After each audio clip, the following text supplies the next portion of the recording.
Mga kalinga po, pakita ko sa inyo mga kalinga pa ng malapitan. Malaki yan eh. Ayan o, sobrang laki. Grabe. Dito noon, hanggang dito to, hanggang dito yung ano niya. Oh, yan ito, pa. ito. Dalawang ano, Di na lalaking kamay ni tatay.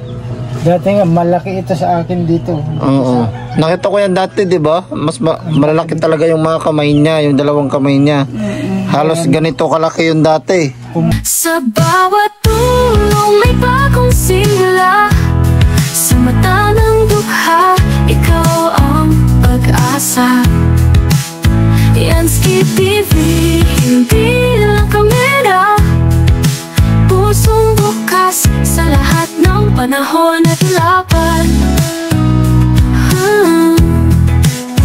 Iskolar na dating nangarap lang, ngayon may landas na malinaw at natatag. Tingnan ikaw ang Kaya mga kalingap, good morning po sa inyong lahat. So syempre, nagpabalik po yung lingkod mga kalingap. Dito tayo sa panibago nating upload sa ating official channel account mga kalingap. So syempre, meron akong gustong balikan dito na na-vlog ito ni Biyaheng King mga kalingap. No, matagal na, so halos 1 taon na yata nang lumipas o 2 taon na. So gusto kong balikan ito kasi mas lumala yung kanyang sitwasyon kasi wala rin naman ditong nag-sponsor, walang nagbigay ng tulong. So gusto kong balikan ito mga kalingap, nakakawa rin yung kanyang sitwasyon, no? So tara po mga kalingap, samahan nyo ako sa panibago nating vlog. Siyempre panibago nating upload dito sa ating YouTube channel mga kalingap na. So shout out po sa lahat po ng nandito sa ating channel mga kalingap, no? So tara po, samahan nyo ako sa ating panibagong araw ngayon at panibagong masasakyan na beneficiary mga kalingap. Yan. So yan mga kalingap, dito tayo. So ito po mga kalingap, no, dating na-vlog ito ni Biyaheng King. So ewan po kung ilang taon na rin na-vlog ito ni Biyaheng King. So wala pong nag-sponsor dito mga kalingap. So tayo po yung nagbalik dito kasi kabalat lang natin, di ba? Nakita nyo sa ating mga upload, no? So mga nakatatlong upload pa lang tayo dito sa summer ulit, no? So ayan, meron tayong mababalikan dito na beneficiary na ating kasamahan na dating na vlog. So shout out po kay Biyaheng King. So kung makikita mo to Biyaheng King, shout out, no? So ayan, tanungin natin ulit siya, si tatay, kung paano nag-umpisa at si nanay mga kalingap, para malaman natin kung ano talaga yung sitwasyon, kung ano yung nagsimula, no? O kung saan ito nagsimula mga kalingap, no? So nandito si nanay. Anong pangalan mo, nay, ulit? Bingbing. Si nanay Bingbing. Ilang taon na po kayo, nanay? 50. 50? Oo, noong April 27, 50 na po. So ano apelido nyo, nay? Adrayan. Adrayan? Magka-apelido kanino? Adarayan ako. Siya Adrayan. Kasi yung mga lulo na tatay ng lolo ko, ang original na nilang pangalan, apelido is Adarayan. Adarayan. Tagalawang. Adarayan man ako. Kasi sabi ng kapatid ng lolo ko na yung yung kapatid daw nila, yung lolo din nila, may kapatid na magnanakaw ng kalabaw.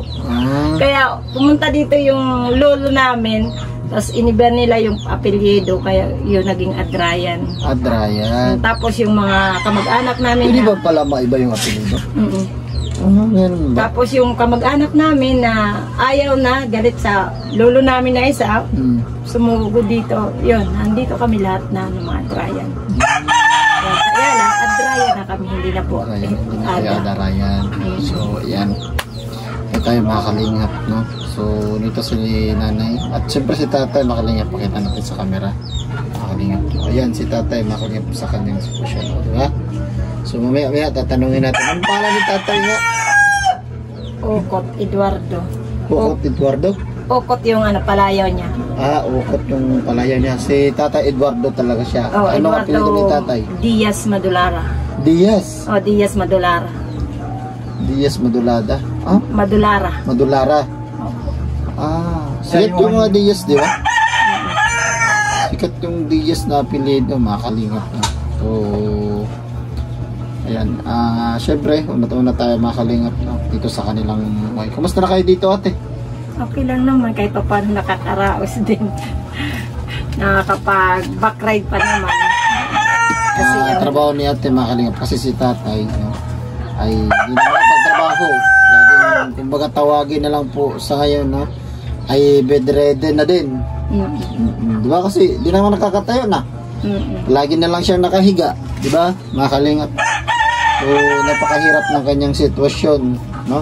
So si nanay na lang po yung nagtatrabaho. So ang trabaho po ni nanay ay kumbaga nagda-drive ng single na motor at nagbaback-ride. No, kumbaga tawagin ay habal-habal. No? Ay dito sa probinsya. So, kung sa Maynila naman ay angkas. So yan ang trabaho ni nanay. No? So yan, nay, sapat naman. Ilan po yung anak ko, nay? Wala. Andito sa akin niya yun, dalawa na lang kasi puro nag-aaral. Yung tatlo ko, dalawa yung may asawa, tapos isa yung binata na sa Maynila na nagtatrabaho. Kumbaga, ilan lahat sila ngayon? Ilan sila lahat? 5. So, dalawa yung nag-aaral, dalawa yung nasa Maynila, dalawa din yung may asawa. Tatlo yung nasa Maynila, dalawa yung may asawa, tapos tatlo yung walang asawa pa. Tatlong walang asawa. Bale, 5 lahat Diba sila. sila lahat, no? So, ayan, mga kalingap, no? Dito tayo ulit, no? So, siyempre, dito na tayo sa topic ni tatay, mga kalingap, no? So, si tatay ay may mga bukol-bukol, no? Gout. Doubt? Tapos, pag tumatagal, lumalabas yung nana niya, pumuputok, tapos yung nagkakasugat. Dito Kumbaga, mga sugat na. Itong pinakamalala na gout na na-vlog natin, mga kalingap, no? Tagal Kasi gumaling. bumubukol, no? Bumubukol-bukol yung mga ano niya dito. No, halimbawa, yung dito niya, no, di ba? Yung mga joint niya ba, kumbaga mga kalingap, no? Bumubukol yan, tapos ano, kumbaga napipisa, no? Gumagawang nana. Yun, nasusugat kasi pumuputok, di ba? So ito po, mga kalingap, nakikita nyo, sobrang laki. Sobrang laki ng kanyang kamay. Ay, yan, puro nana, oh. Mamaya, lilinisin ko. Kasi ano, pag natutulog siya, hindi ko siya ginagalaw. Ayun po, mga kalingap, po, ito po yung gout na ano, yung hanggang dito pumuputok, no? Yung malaki, ang sakit. then pumuputok yung kanyang ano. Ito sa akin. Oh, ayan. Lock na yung pa ako. Ito, oh. Ito, Ayan, sugat. Sugat yan. Yes. Tapos di na siya, ano. Yung, ito, oh. Ang dami na, oh. Oo nga. Ito. Di ba pag gout tay ay hindi na siya magalaw, no? Hindi siya na. Wala na. wala lang, kumbaga stroke din, no? Ganun. Kasi naninigas eh. Naninigas siya. Ito sa akin, para nang bato yan eh. Oo nga. Parang bato na yan. Lock na lahat. Kumbaga wala nang laway yung ano niya. Yung mga ano niya, joint dito wala na.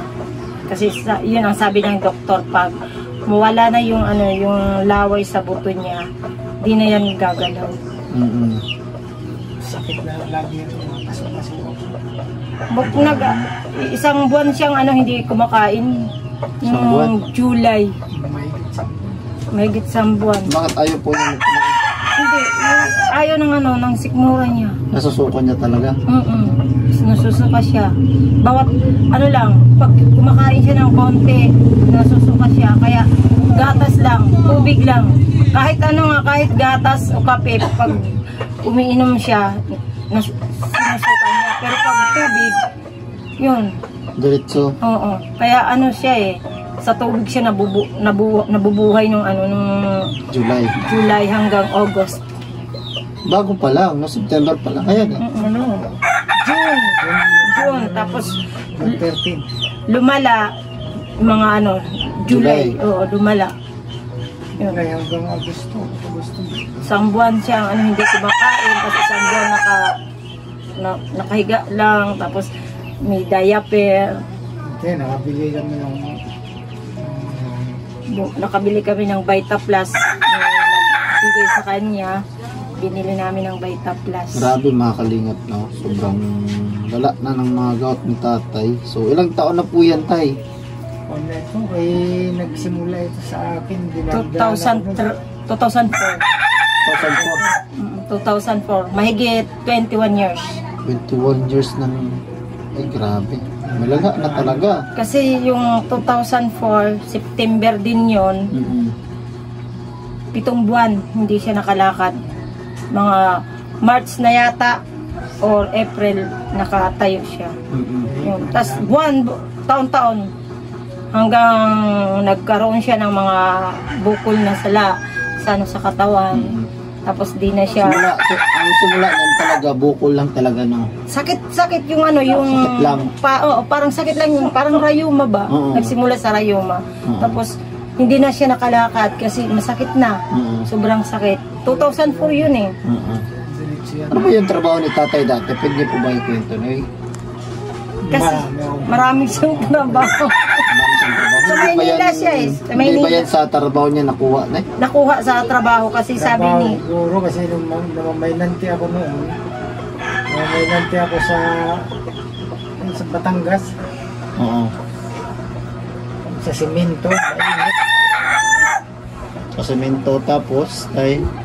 Pagkakatapos namin mag-discarga, minsan nakakadalawang discarga ako na Truck. trailer. Oo.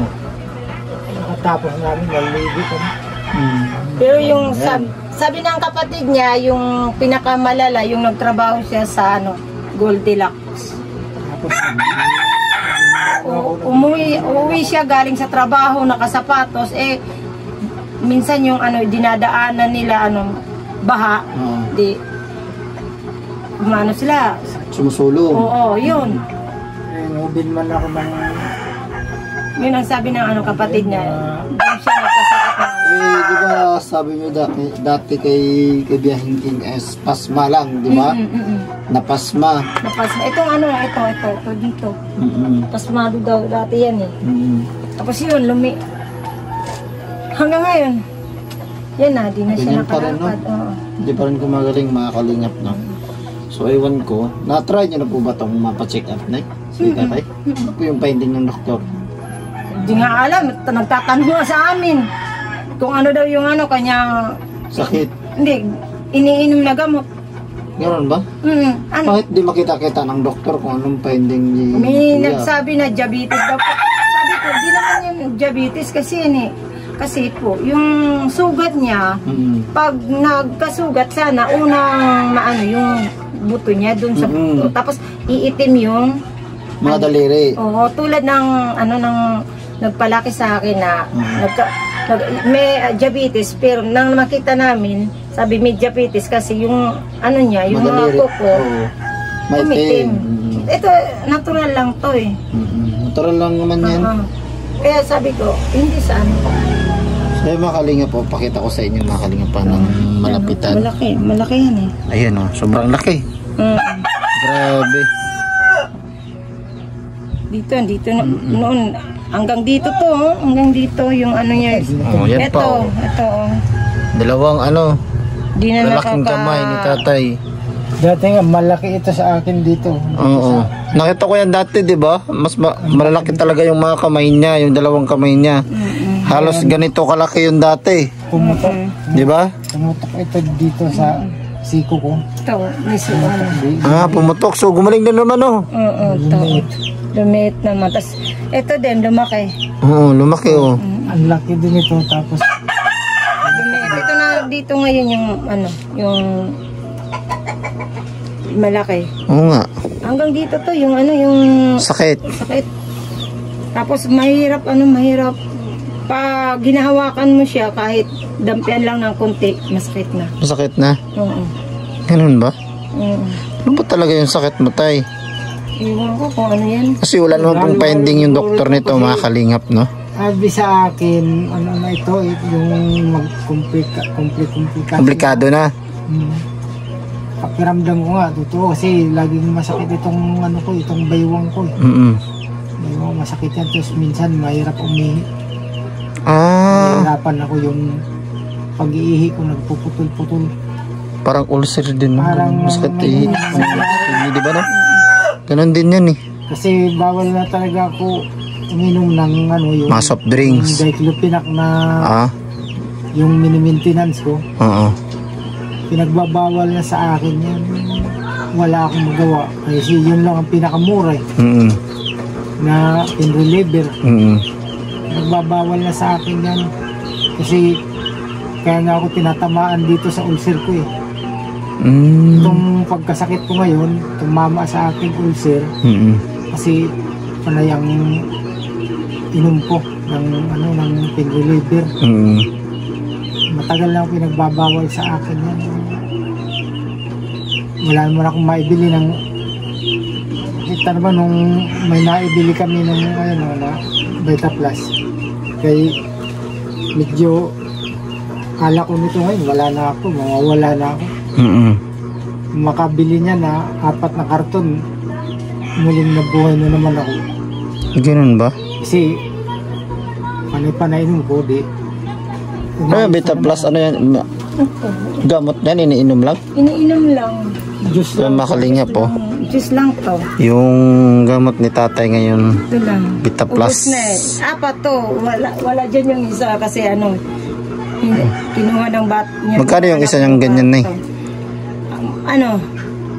890. 990. Oh, 990. 50, 49 yung isa. 20 pieces to. Yan. Grabe, 900 pala yung isang ganito, mga kalingap po. Tapos Napakamahal. alalayan pa yan ng ano, kaya ako gumaling-galing na alalayan, nakabili kami ng yung ano, yung vitamin B complex. Yun, di medyo ginanaan ako sa pagkain. Kasi sa pagkain talaga ako humina. Puro tubig na lang ng tubig. Grabe, mga kalingap, nawa ko sa sitwasyon nito, mga kalingap, kasi ilang taon na tong gout ni tatay, no? Kasi ewan ko anong finding nito ng doktor. Tatlong taon na mula nang pumunta kayo. Nakakaapat na ako So napasok. kami dito ni King, murag mga 3 taon o 2 taon na kami nakapunta dito. So matagal-tagal na. Di ko nabalikan ito, mga kalingap, kasi gusto ko sanang balikan ito. Nakaalis din ako, napunta din ako ng Mindanao. Oo, nakadalawang balik na nga din ako sa Mindanao. So yun po, mga kalingap, no, pasensya po, mga kalingap, kasi yung video po ay hindi ko po mahanap-hanap sa ating gallery o sa ating sa ating cellphone. Hindi ko mahanap-hanap, mga kalingap, no. Ilang oras kong hinanap yung video natin, so nawala po, no, yung pagbigay natin ng bigas. So hindi ko po alam kung bakit na-delete, mga kalingap. Na-delete yata yun, no. So pasensya na po, mga kalingap, no, pero nabigay natin ng bigas, no. So sana matulungan ito yung ating isang kababayan dito na humihingi ng tulong, no, na yung kanyang kamay ay sobrang laki na po, mga kalingap, no. So sana matulungan ito at nabigyan ng tulong at mabalikan natin doon na merong magandang balita, mga kalingap, no. Pasensya na po muna, no. So ayan, gusto ko lang po magpasalamat sa lahat po ng nanood sa ating vlog ngayon, no, lalong-lalo na po sa mga andito kay Tay Hefty. Maraming salamat, at syempre sa ating subscribers, no, na nandito ngayon, sa ating supporters, no. Tinelda, maraming salamat po sa inyong opportunity na binigay po sa atin, no. Maraming salamat po, at syempre kay Tinida at Charvel, no.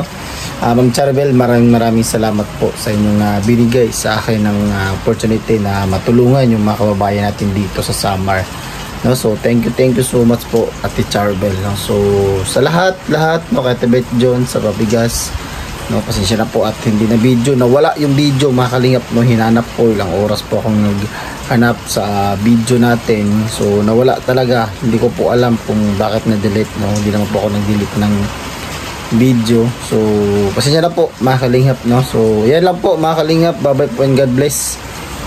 Compressor na Radios po mga ka-partners, peace out po. Sa gitna ng dilim, may ilaw na dumarating. Sa bawat luha, may kamay na hahaplos din.